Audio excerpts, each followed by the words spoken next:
네, 여러분 안녕하십니까. CSI 리포트 권윤영입니다. 안녕하세요, 서한서입니다. 저는 고종입니다. 벌써 저희 두 번째 녹화잖아요. 저번에 1회 녹화하고 어떠셨어요? 이렇게 뜨거운 반응을 보내주셔서 너무 감사드리고요.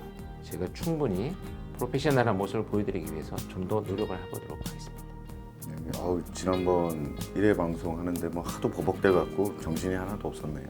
아무튼 이번에는 두 번째 하는 거니까 좀 정신 차리고 잘해보도록 하겠습니다. 날씨가 더워서 아마 뜨거운 반응이 왔을 거라고 생각합니다. 체온이 올라가서 그랬을 거고요. 근데 두 번째인데 이런 말 해도 될까요? 뭔데요? 구독, 좋아요! 네, 참 답답합니다만 여러분들 또 사건 이야기로 빠져 들어가 보도록 하겠습니다. 서 원장, 오늘 사건은 지난번처럼 또 듣고 나면 과연 우리가 이 사회의 정의란 무엇인가 깊이 생각해 볼 만한 그런 이야기를 하시는데 어떤 내용인지 한번 소개를 부탁드리겠습니다. 한 남자가 서울의 모 대학교 교정에서 사망한 채로 발견이 되면서 사건이 시작됩니다.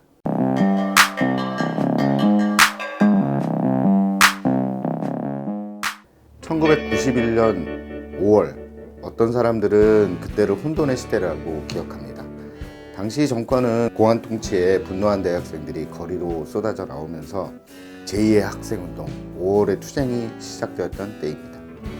5월 8일 이른 아침 한 남자가 인적이 드문 대학 캠퍼스를 찾았습니다. 그는 학교 건물의 옥상으로 올라가더니 잠시 후 무슨 일이 있었던 건지 온몸에 불이 붙은 채 건물 밑으로 떨어져 사망하고 말았습니다. 그리고 그가 조금 전까지 있었던 건물 옥상에서 벗어놓은 남자의 상의가 발견됐는데 그 주머니 안에서 유서가 들어있었습니다. 남자는 스스로 몸에 불을 붙여 극단적인 선택을 했던 것입니다. 도대체 그는 왜 그런 고통스러운 죽음을 택했던 걸까요? 사망한 남자는 전국민족민주운동연합 약칭 전민련의 사회부장이었던 당시 25살 청년 김기설 씨였습니다. 그런데 그때는 아무도 예상하지 못했습니다. 김기설 씨의 상의에서 발견된 그 유서가 대한민국을 떠들썩하게 될 거란 사실을 말입니다. 1991년 5월이 노태우 전 대통령이 정권을 잡았던 시기였죠. 당시에 대학생들이 정권의 공안 통치에 대해서 시위를 했었는데 그때 당시에 여러 가지 기억들이 갖고 계실 거예요. 저도 당시에는 학생 신분이었죠. 그래서 학교를 다녔는데 학교는 항상 어수선했죠. 아까 말씀드린 대로 워낙에 전국 상황이 혼란스러워서 데모도 많이 했었고 그런 부분이 있었죠. 항상 그 매캐한 그 체류탄 가스 냄새가 나곤 했었습니다. 수사부서에 있었습니다. 그때 범죄 전쟁이 선포되던 그 시기이기 때문에 강력 수사를 하는 부서에 제가 근무를 하고 있었던 데인데요. 그럼에도 불구하고 워낙 혼란스러운 이 정치적인 상황 그런 것들 때문에 현장의 수사로 인한 투입보다는 이런 그 동원도 됐던 그런 기억을 갖고 있는 정말 안타깝고 어지럽던 시기로 기억이 남아 있습니다. 어찌됐건 당시에 김기설 씨가 분신을 하기 전에도 이미 대학생 몇 명이 사회정의를 위해서 분신을 했던 그런 일들이 많았던 걸로 기억을 하고 있는데요. 안타깝습니다. 네, 김기설 씨가 분신하기 약 보름 전에 91년 4월 26일 날 명지대학교 앞에서 시위가 있었는데 당시 학생이었던 강경대 씨가 당시 경찰 체포조 일명 백골단이라고 하죠. 그 사법경찰관들에 의해서 쇠파이프 등의 무차별 구타를 당하고 병원으로 옮겨졌지만 결국 사망하는 사건이 있었습니다. 당시 현장을 지켜본 학생들은 많이 있었고 이후 노태우 전 대통령의 사과와 책임자 엄벌을 요구하는 시위가 더 격렬해졌죠. 분노와 항의의 뜻으로 3명의 학생이 며칠을 간격으로 분신하면서 대한민국에 발칵 뒤집어졌습니다. 그리고 김기설 씨 역시 신념을 가지고 분신한 사건이었습니다. 근데 자신의 신념을 위해서 목숨을 내던진다. 결코 평범하고도 쉽지 않은 일인데요. 권 교수님, 신념을 위해 극단적인 선택을 하신 분들이 다른 이유로 죽음을 택한 분들과 구별되는 특성, 특징 같은 그런 거 있을까요? 우리가 면면이 우리 역사에서 본다면 근대사에서 학생들이 굉장히 많은 역할들을 해왔죠. 근대사에 박종철, 이한열 이런 안타까운 죽음들이 많이 있었고 최근에 특히 N번방이라고 하는 이런 끔찍한 사건이 수면 위로 올라오게 된 배경이 결국은 대학생들이었다는 것이 밝혀지면서 저는 이런 구별되는 특징이라기보다는 아직까지도 정의를 위해서는 우리 학생들, 이 피 끓는 젊음들이 반드시 많은 역할들을 하고 또 살아있는 감정을 갖고 있다. 이런 좀 가슴 뭉클한 것을 좀 느끼기도 합니다. 네, 다시 뭐 사건으로 돌아가면 이 여러 건의 분신 사건, 뭐 자살 사건 이런 것들이 발생한 이후에 어떤 음모론 같은 주장들이 나오기 시작합니다.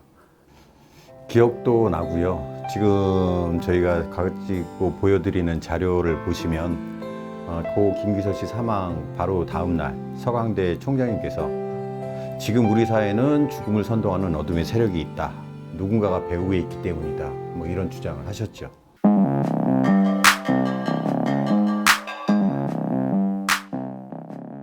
김기서 씨가 분신했던 5월 8일 당시 서강대 총장이던 한 신부의 기자회견 내용이 일파만파 퍼지면서 학생들의 분신 사건은 논란에 휩싸이게 됩니다. 서강대 메리홀 강당에서 기자회견을 열었던 신부는 죽음을 배후에서 조종하는 검은 손에 대해 이야기했던 것입니다. 당시 서강대 박홍 신부 기자회견 내용을 좀 살펴보면요, 죽음의 블랙리스트가 있습니다. 우리 사회에는 죽음을 선동하고 또 이를 이용하려는 반생명적인 죽음의 세력, 어둠의 세력이 존재한다. 아주 충격적인 그런 말씀을 하셨죠. 그리고 다음 날 사망한 김기서 씨의 유서가 김 씨 본인의 필적과 다르다는 기사가 나오기 시작합니다. 현장에서 발견된 유서가 사망한 김기서 씨의 유서가 아니라는 의혹이 제기됐던 것입니다. 발견된 유서는 총 2장이었는데 한 장에는 시대를 고민하는 당시의 심경이 써져 있었고 한 장에는 부모님께 남긴 사죄의 내용이 담겨져 있었습니다.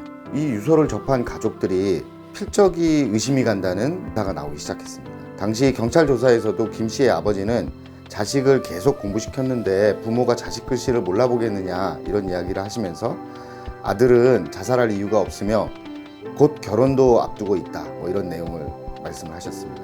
유서에 아버지 어머니에 대해서만 적혀 있고 큰 누나에 대한 언급이 없는 것도 이상하다고 진술하셨습니다. 그 뒤 소문은 흉흉했습니다. 누군가 김기서 씨의 죽음을 부추겼고 유서도 대신 써줬다는 이야기가 돌기 시작했습니다. 그리고 경찰은 한 남자를 체포했습니다. 김 씨의 유서를 대필해줬다며 체포된 사람은 김 씨와 전민년 활동을 하며 절친한 친구 사이로 지냈던 동료 27살 강기훈 씨였습니다. 친한 동료가 죽음을 종용했고 유서를 대필해줬다는 주장에 대해 당시 김기서 씨와 강기훈 씨를 모두 알았던 전민년 동료들은 그 소리를 듣고 그냥 피식 웃었다. 말도 안 되는 이야기다. 어떻게 그런 일이 있을 수 있느냐라고 이야기를 했다고 합니다. 경찰이 강기훈 씨를 체포하자 검찰이 곧바로 강 씨에게 구속영장을 신청했는데 강기훈 씨는 법정에서 진실을 가리겠다며 검찰에 직접 출두했었죠. 네, 당시 사건을 취재했던 한 기자분 말로는 그 당시에 강기훈 씨를 만났는데 뭐 별로 긴장하거나 뭐 그러지 않더라. 그냥 아무 터무니없는 일이다 이렇게 여기고 있었다고 그렇게 이야기를 했었습니다. 실제 강기훈 씨도 주변인들한테 걱정하지 마라. 이거 재판까지도 안 갈 거고 결국 그냥 뭐 해프닝으로 끝날 거다. 이런 내용을 얘기했다고 합니다. 근데 그 과정 중에서 보면 경찰만 의심했던 게 아니고 부모님이랑 가족, 뭐 가족들도 우리 기설이 필적이 아니다. 그렇게 주장을 하셨다는데 그 당시는 어떻게 보세요? 그 개인의 필적은 여러 가지 형태로 작성이 됩니다. 뭐 사실은 심리적인 상황이라든지 또 신체적인 상황이라든지 따라서 글씨 형태가 좀 바뀔 수도 있고요. 또 중요한 거는 작성 목적에 따라 달라지기도 합니다. 그 작성 목적이라고 하면 뭐 예를 들면 이력서를 쓸 때는 사람이 일반적으로 정성을 들여서 좀 정자체로 작성을 하게 되고 뭐 개인이 다이어리라든지 뭐냐 개인의 뭐 일기장 같은 걸 쓸 경우에는 자기만 알아볼 수 있으면 되니까 뭐 조금 흘림체로 쓴다든지 혹은 자기만의 뭐 독특한 필적으로 작성을 하게 되는 게 보통이라고 생각되고 필적이라는 것이 이제 어떤 선입견을 갖고 본다거나 혹은 또 너무 이렇게 왜곡된 시선에서 바라보게 된다 그러면 뭐 육안으로 보면 다르게 보일 수도 있지 않았나 이런 예상을 한번 해봅니다. 네, 그렇죠. 그래서 당시에 경찰은 이제 유서를 과연 김기설 씨 본인이 썼느냐 이것을 이제 감정하기 위해서 사건 현장에서 나왔던 유서, 그 다음에 과거에 김기설 씨가 남겼다라고 하는 제출한 문서를 받아서 비교 분석을 하기를 시작을 합니다. 그런데 국가수에서는 두 개의 문서가 다르다라고 지금 결론을 내고 있는데요. 김기설 씨의 상의에서 나온 유서는 흘림체, 소위 그 필기체로 기록이 되어 있었고, 과거에 김기설 씨가 기록해 놓아두었다라고 가족들이 제시한 그 문서는 대부분 정자체로 기록이 되어 있었기 때문에 필기체, 흘림체, 정자체는 그때그때 감정에 따라서 다를 수 있겠지만 너무나 다르게 표현되어 있었고, 심지어 뭐 저 같은 비전문가가 봐도 어찌됐건 이건 뭔가 의혹이 있다, 좀 다르다 이런 판단을 할 수가 있겠는데요. 이런 것들을 비교해서도 필적을 검증하는 것이 뭐 어떤 의미가 있는지 거기에 대한 뭐 의견도 좀 말씀을 해주시면 좋겠습니다. 뭐 자료를 보시면 아시겠지만 91년도 감정했을 당시에 김기설 씨 명의의 이제 필적을 갖고 대조를 합니다. 근데 필적 감정에서 오류를 범하거나 한계에 부딪히는 경우가 이런 부분입니다. 제가 지난번 방송 때 바이오메트릭스라는 얘기를 했는데 그걸 안 보신 분들은 다시 돌아가서 보시고요. 필적이 개인의 행동력 특성의 하나라고 분명히 말씀을 드렸습니다. 근데 그 한계 중에 한 가지가 이 바이오메트릭스는 유일성이라고 하는 부분에 대한 특징을 기반 전제로 하는데, 유일성이라고 하는 건 다른 사람에게 없는, 그 사람에게만 갖고 있는 특징으로서 우리는 바이오메트릭스를 구분합니다. 근데 왜냐면 지문 같은 경우는 지문은 많이 부동이다.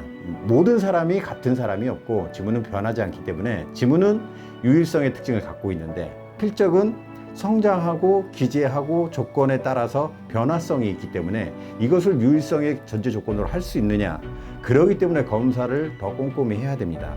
감정 자료가 어떻게 쓰였는지, 그렇다면 대조 자료가 얼마만큼 다양한 조건을 갖고 검토를 해야 되는지, 이게 필적 감정의 올바른 결과를 추천하는데 필수적인 요건입니다.